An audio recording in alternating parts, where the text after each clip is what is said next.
जय हिंद साथियों। आज हम पढ़ने वाले हैं भारतीय संविधान के भाग को। अभी तक आप लोगों ने 5 सीरीज देखा है, आज ये छठा सीरीज है आपका, जिसमें हम लोग भारतीय संविधान के भाग को देखेंगे। वैसे तो संविधान की बात की जाए तो संविधान में भागों की संख्या कितनी बताई गई है, तो आप कहेंगे कि कितनी बताई गई है, 22 बताई गई है। लेकिन वर्तमान में अगर मैं बोलूं कि वर्तमान में भागों की संख्या कितनी है, तो भी वर्तमान में भागों की संख्या जो है वो 22 ही है। लेकिन याद रखिएगा ये मूल संख्या है। अगर भाग को काउंटिंग किया जाए तो भाग जो है आपको पहुंच जाएगा कितना, 25। लेकिन मूल संख्या जो है उसमें कोई परिवर्तन आपको देखने को नहीं मिलेगा। अब सवाल उठता है कि ऐसा क्यों हो गया। ऐसा इसलिए हो गया क्योंकि कुछ ऐसे भी भाग हैं जिसको हम लोग क्लोज करके डाल दिए हैं। जैसे 4 है और हमने 4 का क डाला हुआ है, तो मूल संख्या देखिए, मूल संख्या में कोई परिवर्तन हुआ नहीं हुआ, लेकिन उसका जो 4 का क्लोज ए आ गया, ये एक परिवर्तन लेकर के आया और भावों की संख्या 1 बढ़ गई। उसी प्रकार से आप जो पढ़ेंगे तो 9 में क और 9 में ख, ये दोनों आपको जोड़े गए हैं। इसके अलावा आपका 14 में क जोड़ा गया है। अब आप गौर से देखें तो 9 तो है पहले से, 9 का क ख आ गया, 14 भी है पहले से, 14 का क ख आ गया, यानी कितना बढ़ा, 1 2 3 4, ये 4 जो है आपको बढ़े हुए हैं। लेकिन अब ध्यान दीजिए कि 22 में जब आप 4 जोड़ेंगे तो कितना आ जाएगा, 26 आएगा। लेकिन मैंने बोला कि बढ़ा 25 है, इसका मतलब यह है कि कोई ना कोई एक खत्म हुआ होगा और जो 7वां है वह खत्म कर दिया गया है। क्योंकि शुरुआत के दौर में जो हमारे भारतीय संविधान का राज्य था, स्टेट था, वो 14 था और 14 राज्यों को 4 अलग अलग समूहों में बांटा गया था, समूह ए बी सी और डी। लेकिन वर्तमान में आप देखते होंगे कि ऐसी कोई कंडीशन नहीं है। अगर मैं पूछूं कि बताइए वर्तमान में जो है सो भाग ए में कौन कौन सा राज्य है, तो आप कुछ बताएंगे क्या, नहीं बताएंगे। क्यों नहीं बताएंगे, क्योंकि है ये नहीं है। वर्तमान में सभी राज्यों को बस 2 कैटेगरी में डिवाइड किया गया है, एक है केंद्र शासित राज्य और दूसरा है नॉर्मल राज्य। ठीक है, तो इसी चीज को हम लोग जो है सो यहां पर कवर करेंगे। ध्यान से देखिए, बहुत ही लाजवाब क्लास होने वाला है और यकीन मानिए आप जाकर के एम लक्ष्मीकांत पढ़ लीजिए या फिर भारत के किसी भी टीचर का जाकर के भाग देख लीजिए। अगर उन सबके भाग से सबसे बेस्ट मेरा भाग नहीं रहा तो मैं आज से पढ़ाना बंद कर दूंगा, इस बात की गारंटी हमारी है। चलिए देखिए इसको, भाग आपको समझ में आ गया।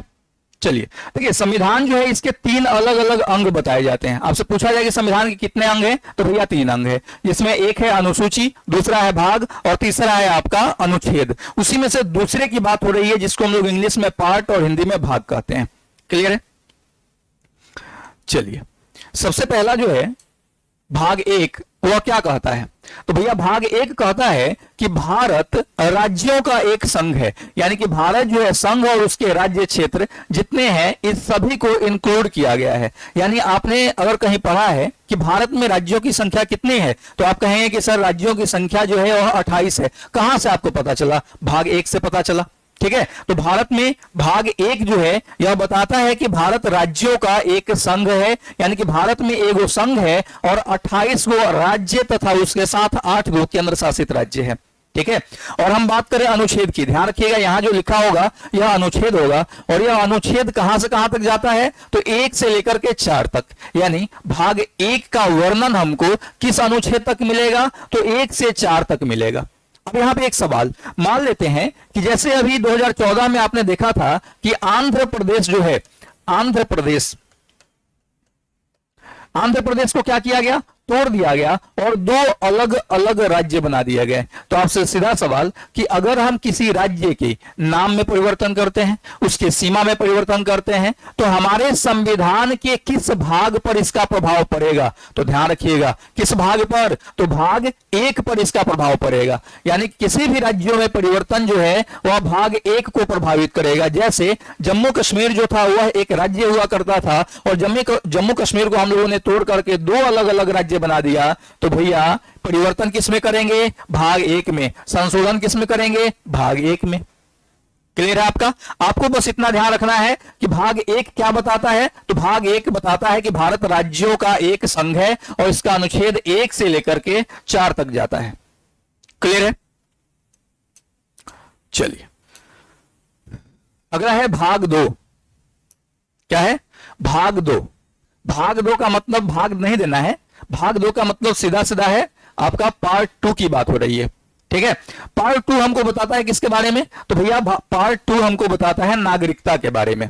ठीक है, नागरिकता हमको कैसे मिलेगी, कहां से मिलेगी, किस प्रकार की नागरिकता भारत में है, इन सब की चर्चा यहां पर होती है। वैसे मैं हल्का फुल्का चर्चा यहां कर रहा हूं क्योंकि पूरा का पूरा नागरिकता का एक टॉपिक ही हम आपको पढ़ाएंगे, वहां पे बाकी बेसिक चर्चा करेंगे। लेकिन यहां ध्यान दीजिए कि भाग 2 जो है यह नागरिकता के बारे में बताता है, और नागरिकता का जो आर्टिकल है वो कहां से कहां तक जाएगा, तो 5 से लेकर के 11 तक जाएगा। ठीक है, अगर 1 4 तक जा रहा है तो दूसरा सिंपल सी बात है 5 से शुरू होगा। 5 से लेकर के 11 तक जो अनुच्छेद है वह हमको नागरिकता के बारे में बताता है। अभी आपने देखा था कि CAA आया था ना, CAA जो है सिटीजनशिप अमेंडमेंट एक्ट, यह जो आया है तो इसके आने से किस भाग में परिवर्तन हुआ होगा, किस भाग में हम लोग बदलाव किए होंगे, किस भाग में संशोधन किए होंगे, तो भैया ध्यान रखिएगा भाग 2 में संशोधन किया गया होगा। क्योंकि भाग 2 जो है हमको क्या प्रदान करता है, नागरिकता प्रदान करता है। और नागरिकता जो है, जब भी हम किसी व्यक्ति के किसी नागरिकता में परिवर्तन करेंगे तो हम संशोधन किसमें करेंगे, भाग 2 में ही करेंगे ना राजा। आ रही है बात समझ में? तो ध्यान रखना है कि नागरिकता जो है वो हमको आपको 5 से 11 के बीच में प्रदान की गई है। सामान्य तौर पर अगर देखा जाए तो हम सभी भारत के नागरिक होंगे अगर हमारा जन्म 1950 के बाद भारत में हुआ होगा और मेरे माता पिता भारत के नागरिक रहे होंगे तो। क्लियर है? नॉर्मल सा ये फंडा है जिससे हमको नागरिकता प्राप्त हो जाती है। ध्यान रखना है आपको बस इतना कि भाग 2 जो है यह नागरिकता के बारे में बताता है। नागरिकता के ऊपर लगभग 20 आधा घंटा के आसपास जो है सो क्लास है जो हम करेंगे किसी टॉपिक में जहां पे नागरिकता पढ़ेंगे। स्पेशल नागरिकता के लिए एक टॉपिक पढ़ेंगे, इसलिए बेसिक चर्चा मैं यहां नहीं कर रहा। अगला है भाग 3। भाग 3 भैया हमको बताता है मौलिक अधिकार के बारे में। क्या बताता है? मौलिक अधिकार। और आर्टिकल इसका कहां से कहां तक जाता है, तो 12 से लेकर के और 35 तक का आर्टिकल जो है वह मौलिक अधिकार के बारे में बताता है। अगर मैं पूछूं कि भैया जरा बताइए कि मौलिक अधिकार को हम किस देश के संविधान से लिए हैं, तो याद करिए पीछे आप लोग पढ़ चुके हैं भारतीय संविधान के स्रोत, यानी कि आप इसका आंसर आसानी से दे सकते हैं। कहां से लिए हैं, तो भैया हम अमेरिका से लिए हैं। ठीक है, अमेरिका के संविधान से प्रेरित है हमारा भारतीय संविधान। लेकिन याद रखिएगा कि हम अमेरिका के संविधान के मौलिक अधिकार को सीधे सीधे हूबहू हम अपने संविधान में नहीं डाले हैं। अगर आपने हमारा संविधान का स्रोत नहीं पढ़ा है तो जाकर के उसको पढ़िए, बहुत इंटरेस्टेड क्लास है और आपको जो है सो सारी कंफ्यूजन खत्म हो जाएगी वहां से। तो याद रखेंगे कि मौलिक अधिकार जो है वो हमको 12 से 35 के बीच में बताता है। अगर मैं सामान्य बात करूं तो हमें मूल संविधान में, मूल संविधान जैसे ही बोले इसका मतलब है 26 जनवरी 1950 के दिन का संविधान। मूल संविधान में 7 मौलिक अधिकार मिले थे, लेकिन बाद में क्या हुआ कि एक संशोधन हुआ। कब 44वां संशोधन 1978 में, और इसके द्वारा हमारे एक मौलिक अधिकार जो संपत्ति का मौलिक अधिकार था उसको हटा दिया गया और वर्तमान टाइम में हमारे पास मौलिक अधिकार कितने हैं, 6 हैं। ठीक है, मौलिक अधिकार का भी एक हेडिंग है, उस मौलिक अधिकार वाले हेडिंग में हम सभी मौलिक अधिकार को समझेंगे। फिलहाल बस आपको इतना ध्यान रखना है भाग 3 हमको क्या बताता है, तो मौलिक अधिकार के बारे में बताता है और 12 से 35 तक मौलिक अधिकार का अनुच्छेद है। क्लियर है? लेकिन याद रखिएगा हमको मौलिक अधिकार कुछ आर्टिकल नहीं देते, जैसे 12, 13, 31, इसके अलावा आपका जो है 33, 34, 35, ये हमको मौलिक अधिकार प्रदान नहीं करते हैं ये आर्टिकल। अब ये क्या प्रदान करते हैं तो इसके ऊपर चर्चा हम मौलिक अधिकार वाले टॉपिक में बातचीत करेंगे। फिलहाल बस इतना ध्यान रखना है कि अमेरिका से लिया गया है, 7 था, 44वें संशोधन द्वारा वो हटा दिया गया, अभी 6 है। और आपको जो है किसमें पता चलता है, तो भाग 3 में इसके बारे में हमको जानकारी प्राप्त होती है। क्लियर है? क्लियर है कि नहीं हो राजा? आया ना बोलिए। चलिए अगला है भाग 4। भाग 4 क्या बताता है, तो भैया भाग 4 जो है डीपीएसपी के बारे में बताता है। DPSP directive principle of state policy, यानी राज्य का नीति निर्देशक सिद्धांत। ठीक है, राज्य का नीति निर्देशक सिद्धांत जो है यह आर्टिकल 36 से लेकर के 51 के बीच में इसका वर्णन है और यह हमको बताता है किसके बारे में, तो राज्य के नीति निर्देशक सिद्धांत के बारे में। क्लियर है? ये राज्य का नीति निर्देशक सिद्धांत क्या है, तो यह एक ऐसा मौलिक अधिकार है जिसको सरकार जब अपने आप को सक्षम महसूस करेगी तब जनता को प्रदान करेगी। एक तरह से मौलिक अधिकार ही है ये आपको मिलेगा, लेकिन सरकार सक्षम महसूस करेगी तो इसकी खास बात क्या है, तो इसको यह न्यायालय में परिवर्तनीय नहीं है। क्या है? न्यायालय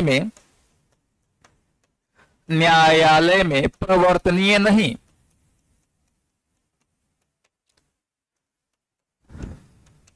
ठीक है, यह न्यायालय में परिवर्तनीय नहीं है। इसका मतलब क्या हुआ कि अगर किसी नीति निर्देशक सिद्धांत में लिखे हुए अधिकार को आपको नहीं दिया जाता है तो आप इसके एंगेस्ट में न्यायालय में कंप्लेन नहीं कर सकते हैं। जबकि मौलिक अधिकार के संबंध में आपके पास यह अधिकार है कि आपके मौलिक अधिकारों का हनन होता है तो सीधे आप उच्च न्यायालय या सर्वोच्च न्यायालय में जा सकते हैं। लेकिन इस केस में आप किसी भी न्यायालय में नहीं जा सकते। क्यों? क्योंकि इसमें कंडीशन ही है कि जब राज्य सरकारें सक्षम महसूस करेंगी तब इसको लागू करेंगी। बात समझ में आया? ठीक है, तो ध्यान रखना है कि राज्य का नीति निर्देशक सिद्धांत जो है इसका वर्णन भाग 4 में है और 36 से 51 तक जो है इसकी चर्चा की गई है। क्लियर है? अगला आपका देखिए भाग 4 का क। मैंने बताया था ना कि भाग 4 का क 7 खत्म किया गया, 9 का क, 9 का ख और 14 का ख, ये 4 जो है सो एक्स्ट्रा आए हुए हैं। तो भाग 4 का क जो है यह मूल कर्तव्य के बारे में बताता है जिसका आर्टिकल आपका 51 का क है। ठीक है, इसके 51 के क के अंदर जो है 11 गो मौलिक कर्तव्य वर्तमान टाइम में हमको प्रदान किए गए हैं। सिंपल सी बात है कि अगर मूल संविधान में ये नहीं था तो इसका मतलब है कि इसको बाद में जोड़ा गया होगा, और बाद में जोड़ा गया होगा तो कब जोड़ा गया? ध्यान रखिएगा, 42वें संवैधानिक संशोधन द्वारा 1976 में इसको भारतीय संविधान में जोड़ा गया। किसको? तो मौलिक कर्तव्य को। मौलिक कर्तव्य का मतलब क्या है? तो देखिए, सामान्य तौर पे होता यह है कि शुरुआत में इसको क्यों नहीं जोड़ा गया, दिमाग में नहीं आया होगा, लेकिन बाद में फिर जोड़ने की जरूरत क्यों पड़ी? ऐसा इसलिए क्योंकि मौलिक अधिकार जो था उसका दुरुपयोग होना शुरू हो गया। नतीजा ये हुआ कि मौलिक अधिकार के साथ साथ मौलिक कर्तव्य भी डाल दिया गया। जैसे रेलवे आपकी संपत्ति है, बस लोग उसमें से बल्ब चुरा ले गए, पंखा चुरा ले गए, नहीं, अपने घर पे रख ली उस संपत्ति का हिफाजत करने के लिए, तो उसमें कंडीशन लगाया गया कि भैया रेलवे आपकी संपत्ति है, इसका हिफाजत करना आपका कर्तव्य है। बात समझ में आया? घर पे ले जाकर के नहीं, जहां पे रेलवे है वहीं पे उसका हिफाजत करना है, उसको बर्बाद जियान नहीं करना है। इसी तरह के बहुत सारे कंडीशन इसमें अप्लाई किए गए और लास्ट में एक और संशोधन हुआ। कौन सा? 86वां संशोधन। और इसके द्वारा आपको क्या कर दिया गया? इसमें शुरुआत के दौर में मौलिक कर्तव्य जो थे वो 10 थे और एक और जोड़ दिया गया, यानी वर्तमान टाइम में हो गए कितने? 11 मौलिक कर्तव्य। क्लियर है आपका? तो 11 मौलिक कर्तव्य जो है वर्तमान टाइम में भारतीय संविधान ने हमको दिया हुआ है। और 11वां मौलिक कर्तव्य कहता है कि माता पिता अपनी क्षमता के अनुसार अपने बच्चों को शिक्षा मुहैया कराएंगे। ठीक है, ये मौलिक कर्तव्य की बात आपकी हो गई। मौलिक कर्तव्य का भी एक पूरा का पूरा हेडिंग है, उसमें हम लोग सभी 11 मौलिक कर्तव्य को स्टडी करेंगे कि हमारा और आपका जो मौलिक कर्तव्य है वह क्या है। फिलहाल बस इतना ध्यान रखना है कि भाग 4 का क जो है इसमें मूल कर्तव्य के बारे में चर्चा है। आर्टिकल इसका 51 का क जाता है। 42वें संशोधन द्वारा 1976 में इसको जोड़ा गया। शुरुआत में इसमें 10 गो अनुच्छेद था। 86वां संशोधन हुआ, इसके द्वारा 11वां अनुच्छेद जोड़ा गया और आपको जो है हो गए टोटल 11। अगर आपसे पूछ दिया जाए कि मौलिक कर्तव्य जो है किस समिति की देन है, तो याद रखिएगा स्वर्ण सिंह समिति। स्वर्ण सिंह समिति की देन है मौलिक कर्तव्य, यानी कि स्वर्ण सिंह समिति के सिफारिश पर जो है मौलिक कर्तव्य भारतीय संविधान में क्या किया गया था? शामिल किया गया था। ये याद रखना है आपको।